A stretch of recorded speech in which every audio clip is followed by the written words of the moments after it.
Hello everyone, welcome to Visionary Classes. Here we are with the new lecture series, that is lecture number 8 on the MSc Environmental Science 2020 paper. So आज हम कुछ नए questions और discuss करने वाले हैं जो कि हमारे 2020 के पेपर में आ रखा है. आई होप आप सब अभी घर पे होंगे तो आप सब सेफ रहिए, कोरोना का समय है. और लेक्चर भी स्टार्ट करते हैं ताकि आप कुछ क्वेश्चंस और देख सकें जिनमें आपको कुछ क्लैरिटी मिले कि किस तरीके के क्वेश्चंस और कहाँ से आ सकते हैं. So the first question here we are seeing, it is given that given below are two statements. ठीक है, तो एक बात है कि अगर आपको असर्शन रीजनिंग, ठीक है, असर्शन एंड रीजनिंग के क्वेश्चन आते हैं तो मोस्ट ऑफ द स्टूडेंट्स जो होते हैं इन क्वेश्चंस को अवॉइड करते हैं जो कि हमारे मार्क पैचिंग होता है.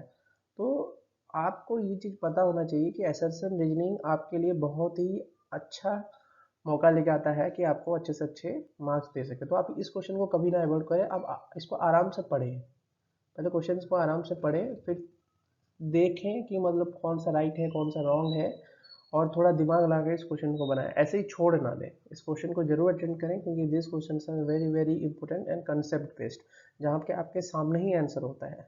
ठीक है, तो इस क्वेश्चन की बात करते हैं. तो इस क्वेश्चन में क्या है कि इस क्वेश्चन में वो पूछ रहा है कि स्टेटमेंट 1 में दे रखा है when the head of a large plume near the crust. ठीक है, कि अगर head of a large plume, अब ये प्लूम क्या है मैं बताता हूँ, near the crust it causes eruption of the vast field of flood Basalt. ठीक है, ये स्टेटमेंट दे रखा है. नेक्स्ट स्टेटमेंट क्या बोल रहा है कि इंडियन सब continent does not have any flood Basalt eruption in the geological past. ठीक है, तो ये दे रखा है. तो इन दोनों में अगर आप अच्छे से पढ़ें तो पहला वाला बोल रहा है कि when is the head of a plume near the crust. तो head of a plume near the crust, तो सपोज ये मान लो ये आपका क्रस्ट है. ठीक है, and this is the head of the plume.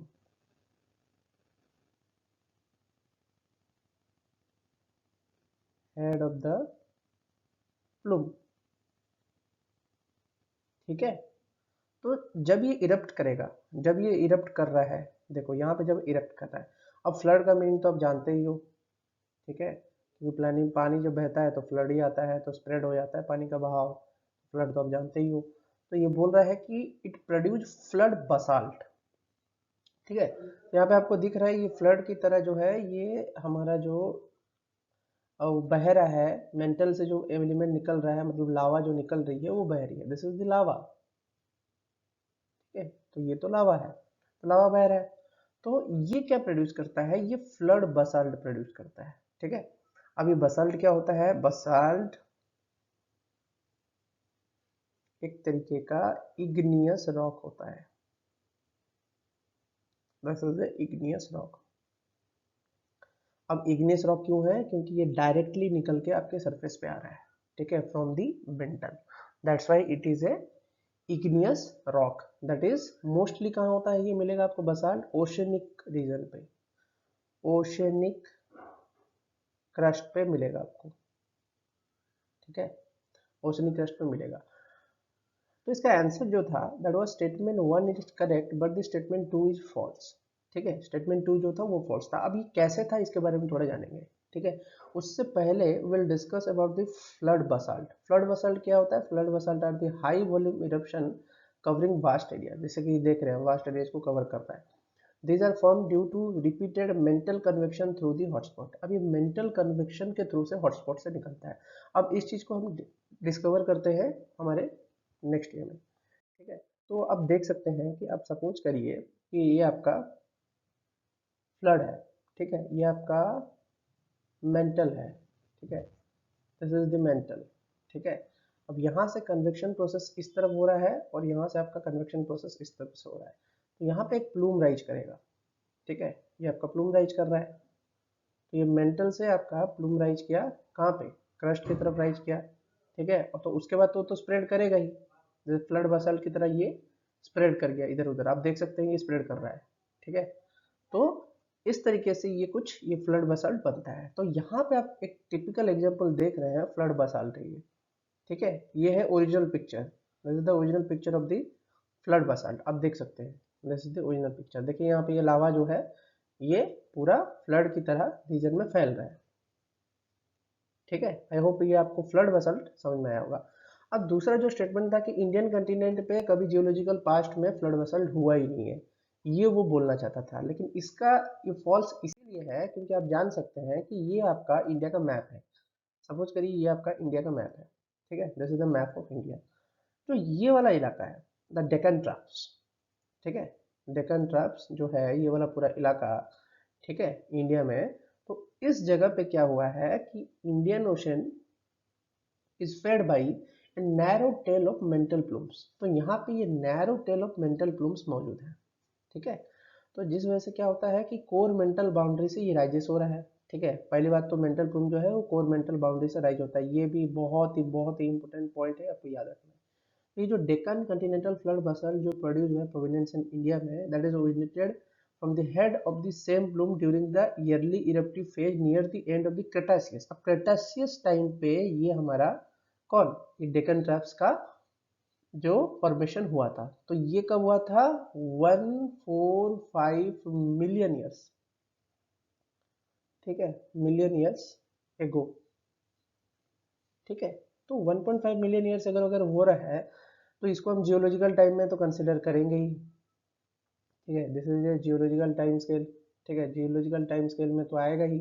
तो ऑब्वियसली ये बात है कि ये क्रेटासियस में प्रोड्यूस हुआ है, तो ये जियोलॉजिकल टाइम स्केल में पहले से इंडियन सबकॉन्टिनेंट में हमारा एक वॉल्केनिक मेंटल प्लूम इरप्शन हुआ जिससे कि फ्लड बसाल्ट वहाँ पे मिलते हैं, ठीक है। तो इन रीजन्स में फ्लड बसाल्ट मिलते हैं। तो इस वजह से जो सेकंड स्टेटमेंट था वो रॉन्ग था, क्योंकि उसमें उसने बोला था कि फ्लड बसाल्ट मौजूद ही नहीं है, ठीक है। तो यहाँ पे एक लक्षद्वीप चाओस रीज भी इंपोर्टेंट लीनियर वोल्केनिक रीच जो कि प्रोड्यूस है इंडियन ओशन में, ये भी आप देख सकते हैं, ठीक है, ये भी मौजूद है। तो आई होप कि ये क्वेश्चन आपको कंप्लीटली समझ में आया है। Moving on to the next question. In the next question they are asking consider the following statement, ठीक है, consider the following statement। पहला स्टेटमेंट क्या बोल रहा है, standard deviation is independent of change of origin, standard deviation is independent of change of scale and correlation coefficient is independent of change of origin and correlation coefficient is affected by change of scale, ठीक है। तो ध्यान से पढ़ो, पहले statements को ध्यान से पढ़ो, कभी भी इस तरीके के क्वेश्चंस को आप नेग्लेक्ट ना करें और बड़े ही ध्यान से पढ़ें। बिना ध्यान से पढ़े आप इस क्वेश्चंस को नहीं बना सकते। अब इसमें हम अगर टेक्निकली देखें तो हमको आंसर किस तरीके से देना चाहिए, क्या सोच हमारा कंसेप्ट होना चाहिए, वो हम देखते हैं, ठीक है। सपोज करें पहले स्टैंडर्ड डेविएशन के फॉर्मूले की बात करते हैं। स्टैंडर्ड डेविएशन, ठीक है, ये है स्टैंडर्ड डेविएशन का फॉर्मूला, ठीक है, जिसमें क्या है, ये है आपका वेरिएबल्स यानी कि एलिमेंट, ठीक है, ये आपका मीन है, ये आपका नंबर ऑफ वेरिएबल्स,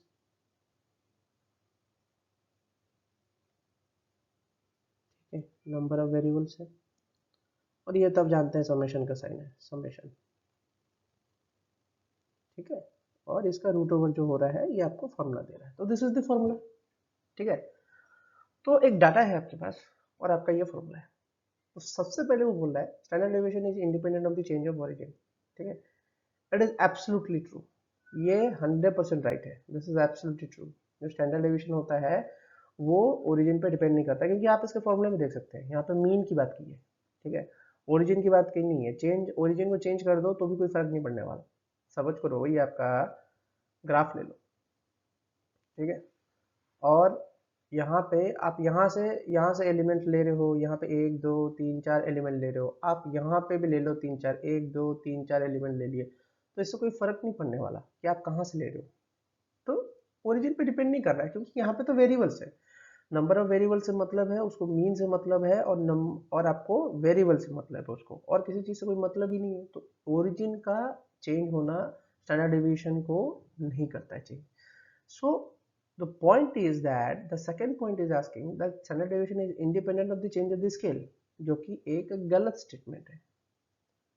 अब ये क्यों है इसका मैं बताता हूँ। देखिए यह बोला है standard division determine the data point spread relative to the mean. ठीक है, जैसे कि हमने फॉर्मूले में देखा, if the data points are farther away from the mean, ठीक है, फर्दर फ्रॉम द मीन, ठीक है, फार्दर, ये फार्दर है, ठीक है, farther away from the mean there is a higher deviation with the data sets, thus more spread of standard division occurs. Suppose करो एक डाटा मैं दे रहा हूँ आपको 7 6 5 4 3 2 1, ठीक है।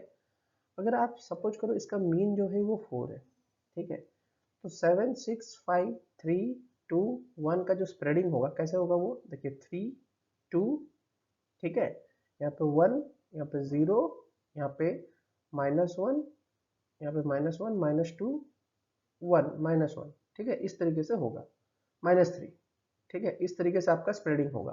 लेकिन सपोज करो यहाँ पे मैं 8 कर देता हूँ, यहाँ पे मैं आपका 8 कर देता हूँ, यहाँ पे 9 कर देता हूँ, यहाँ पे 15 कर देता हूँ, और यहाँ पे 26 कर देता हूँ, यहाँ 36 कर देता हूँ, ठीक है, और ऐसे अगर स्प्रेड कर दूँ और फिर भी मीन 4 हो, तो आपका स्प्रेडिंग देख रहे हो आप, स्केल कितना बढ़ जा रहा है। तो स्केल बढ़ने की वजह से आपका स्टैंडर्ड डिवीजन में भी चेंजेस आएंगी। That's why scale is very very important, because यह आप देख रहे हैं कि डिफरेंस है, तो डिफरेंस जितना बढ़ेगा उतना ज़्यादा चेंजेस आएंगे स्केल में, और स्केल में चेंजेस आएगा तो आपका स्टैंडर्ड डिवीजन जो है वो independent of the change of scale जो है वो पॉसिबल नहीं है, क्योंकि स्टैंडर्ड डिवीजन डिपेंड करेगा चेंज ऑफ स्केल पे। ठीक है, तो ये होप आपको पहला जो ए है वो तो समझ में आ गया होगा कि ए स्टेटमेंट क्यों करेक्ट है। ठीक है, अब बात करते हैं सी स्टेटमेंट की। तो सी स्टेटमेंट में उसने बोला है कि correlation coefficient is independent of the change of the origin. ठीक है, independent of the change of the origin, तो ये भी एब्सोल्युटली राइट है। ठीक है, एब्सोल्युटली राइट है, बट जो डी स्टेटमेंट बोल रहा है वो बोल रहा है affected by the change of the scale, जो कि नहीं है। क्यों नहीं है उसको समझते हैं। जैसे कि आप देख सकते हैं यहाँ पे कि ये है आपका R, that is the correlation coefficient, correlation coefficient. ठीक है, तो कोरिलेशन कोएफिशिएंट कुछ ज़्यादा नहीं बताता है। जैसे कि यहाँ पे आप देख रहे हो स्प्रेड है, सैंपल्स अलग अलग जगह में स्प्रेड है, ठीक है, लेकिन वो इंक्रीज कर रहा है।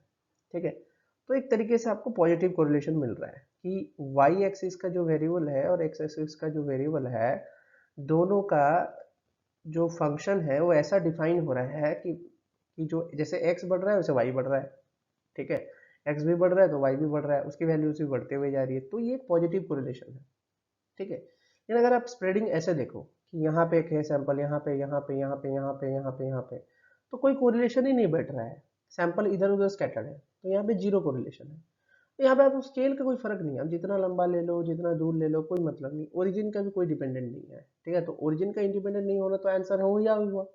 ठीक है, फिर नेगेटिवली बात करो तो नेगेटिव क्या है कि डिक्रीज हो रहा है, वाई एक्सिस भी डिक्रीज हो रहा है, जैसे एक्स एक्सिस डिक्रीज हो रहा है, तो ये नेगेटिव कोरिलेशन हुआ, ये नो कोरिलेशन हुआ, और ये पॉजिटिव कोरिलेशन हुआ। तीन तरीके की चीजें हैं। तो यहाँ पे जो होता है कि वैल्यू ऑफ कोरिलेशन कोफिशिएंट, उसने बोला कि value of correlation coefficient does not depend upon the change in the origin and change in the scale. If the value of correlation coefficient is zero then the variables are said to be uncorrelated. Simple सी बात है, तो इसका कोई role नहीं है यहाँ पे, इतना हमारा कोई रोल नहीं है इतना। ठीक है, तो आई होप ये क्वेश्चन भी आपको अच्छे से समझ में आया होगा। Moving on the next question. The next question is asking given below are the two statement. Two statement दे रखा है, क्या बोला है कि optical isomorph is the most subtle, ठीक है, difficult to perceive, ठीक है, perceive the difference। अब इसका मतलब समझो भाई कि दिक्कत होना, डिफरेंस पता करने में दिक्कत होना, that is the difficult to perceive the difference for the 5 forms of isomorphism as physical and chemical properties of optical isomers are identical। It is a very very important property कि physical और chemical property जो optical isomers के होते हैं वो very identical होते हैं, इस वजह से उनको बीच में डिफरेंस पता करना इज वेरी वेरी डिफिकल्ट। तो statement one is absolutely correct, statement one is absolutely correct, और स्टेटमेंट टू इज इनकरेक्ट। अब ये क्या बोला है कि optical isomers can not be distinguished using polarimeter. अब ये इसका आंसर देने के लिए we should know about something about the optical isomers. तो क्या बोलता है कि ऑप्टिकल आइसोमर्स जो होते हैं, optical isomers have no axis of symmetry, ठीक है, there is no line that bisects the compound in such a way that the left half in the mirror image of the right half the image। तो same नहीं हो सकता, ऐसा कुछ axis of symmetry वहाँ पे मौजूद नहीं है कि जो जिससे आप डिफाइन कर सकते हो। तो इसका मतलब क्या है कि इसकी फिजिकल प्रॉपर्टी जो है, ठीक है, मोस्टली फिजिकल प्रॉपर्टी, एक तरीके की फिजिकल प्रॉपर्टीज हुई, तो ये सेम है, ठीक है, इसमें पता नहीं कर सकते हो। उसी तरीके से optical isomers have same properties like melting point, boiling point etcetera. तो ये एक तरीके से केमिकल प्रॉपर्टीज हुआ, केमिकल प्रॉपर्टीज भी इसके सेम हो गए, ठीक है, केमिकल प्रॉपर्टीज भी सेम हो गया। फिर बात करते हैं optical isomers can be distinguished by polarimeter since optical isomers have different effect on plane polarized light, means the light that travels in a single plane. तो प्लेन पोलराइज्ड लाइट मतलब आप इसमें लाइट डालोगे तो ये लाइट्स को polarise कर देगा अलग अलग एक्सिस में, ठीक है। तो प्लेन पोलराइज लाइट को डिस्टिंग्विश किया जा सकता है on the basis of polarimetry, ठीक है। तो इसीलिए इस तरीके से ऑप्टिकल आइसोमर्स को डिफरेंट किया जाता है। तो पोलरिमेट्री जो सेकंड स्टेटमेंट दिया है कैन नॉट, ये स्टेटमेंट देखो इसमें कैन नॉट दिया है, तो it is wrong, it can be distinguished using polarimeter. तो ये आपका आंसर होगा। And this question is also very very interesting question. तो ये भी एक इंटरेस्टिंग क्वेश्चन है। तो इसमें ये पूछ क्या रहा है कि what would be the approximate mass of iron 3 oxide need to produce 28 gram of iron reduction with the carbon monoxide, ठीक है। तो सबसे पहले इस तरीके के क्वेश्चंस के लिए आपको क्या करना होगा, आपको स्टेप्स फॉलो करने होंगे। पहला स्टेप क्या है, राइट द बैलेंस्ड इक्वेशन। तो बैलेंस्ड इक्वेशन आपने लिखा Fe2O3 solid plus 3 carbon monoxide gas equal to 2 Fe solid plus 3 carbon dioxide gas. तो ये आपका बैलेंस्ड इक्वेशन बन गया, ठीक है। This is the balanced equation for our क्या, for our question. This is the balanced equation. Step 2 पे चलते हैं, convert the given mass data into the mole mass of iron required. तो 28 ग्राम बोला है चाहिए उसको, आयरन को, ठीक है, 28 ग्राम आयरन। तो नंबर ऑफ मोल्स कितने होंगे, ठीक है। मोल्स का फॉर्मूला आपका क्या है, गिवन मास भाई मोलर मास। देखो कंसेप्ट में बताते जा रहा हूँ आपको ताकि आपको इजी हो हमेशा, ठीक है। तो कंसेप्ट याद रखें, गिवन मास में मोलर मास 28/56, ठीक है, it is very very easy. तो ये कितना दे रहा है, 0.5 मोल ऑफ आयरन, ठीक है। लेकिन 0.5 मोल of iron needs 0.25 mole of Fe2O3, ठीक है। तो अगर 0.5 मोल ऑफ आयरन चाहिए तो हमको 0.25 मोल ऑफ आयरन 2 ऑक्साइड लेना होगा, क्योंकि यहाँ पे देख सकते हो आप क्या है, स्टोकियोमेट्रिक कोफिशिएंट क्या है, इसका 1 है और इसका 2 है, ठीक है, इसका 1 है इसका 2 है, तो हाफ है, ठीक है। तो 0.5 का अगर आप हाफ करो तो कितना आएगा, 0.25, सिंपल सी बात है। तो 0.25 ऑफ Fe2O3 चाहिए। फिर आप स्टेप 3 पे जब जा रहे हो तो क्या है, use of the molar ratio for the equation. तो मोलर रेशियो को यूज करते ही आपको क्या मिल रहा है, equation tells us that get 2 mole of iron we need 1 mole of iron, जो मैंने बोला यहाँ पे स्टोकियोमेट्रिक कोफिशिएंट के हिसाब से आप देखो। तो फाइनली क्या हुआ कि convert the answer to the gram. तो number of moles into molar mass जो निकला, मोलर मास किसका, Fe2O3 का जो मोलर मास निकला वो कितना है, 160। तो 160 इंटू 0.25 किया तो आपका कितना आंसर आया, 40 ग्राम, ठीक है, that is the correct answer. तो ये स्टेटमेंट्स और ये जो आपका टेक्निक है, आपका क्लैरिटी होना चाहिए कि आप किस तरीके से निकाल रहे हो। एक बैलेंस्ड इक्वेशन है उसको आप कैसे सॉल्व कर रहे हो, स्टेप 3 पे आप क्या कर रहे हो, स्टेप 4 पे आप क्या कर रहे हो। This steps are very very important, ठीक है, आपको इन स्टेप्स को अच्छे से याद करना है। इस तरीके के क्वेश्चंस रिपीटेडली पूछे जाते हैं तो आपको ये चीज़ें याद करनी है। This steps are very very important. I hope कि आपको ये लेक्चर सीरीज बहुत अच्छे से समझ में आया हो और बहुत अच्छे से पसंद आया हो। और please do subscribe our channel, and exams are coming very very near, and if you have some doubt just text in the number given in the description or just comment in the box. I will definitely help you. Okay, have a nice day.